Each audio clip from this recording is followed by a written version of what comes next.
The British Prime Minister is putting together a coalition of the willing. Think of it as the world's least exciting superhero team. We've got the UK, a couple of Baltic states, and wait for it, Canada.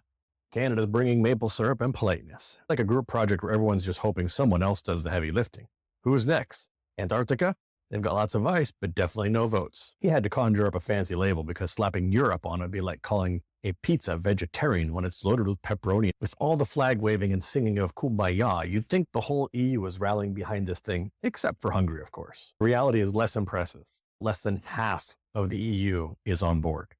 Last I heard, we're sitting at a solid 10 out of 27. Sounds like a coalition of the shilling. A hilarious twist to political branding, this alliance decided to name themselves after the Coalition of the Willing. You know, the folks who marched into Iraq because George Bush had daddy issues. The only WMD was them, warmongers making decisions. They dug through the dumpster of history and pulled out a name that smells like bad shrimp.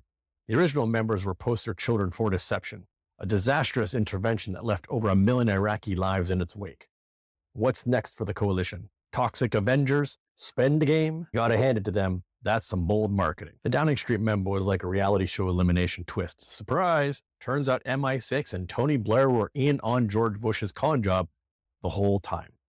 Blair marched into Iraq like he was joining a conga line at the beach, sacrificing truth for that oh-so-sacred special relationship with America. The bitter irony is leaking out like a forgotten tuna sandwich left under the couch.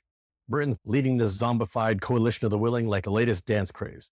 And while the UK's domestic issues are stacking up like dirty laundry, it's no wonder Starmer's looking for a shiny distraction. Kind of like trying to ignore a fire alarm by watching cat videos. Can we bring Boris Johnson back? At least he was entertaining.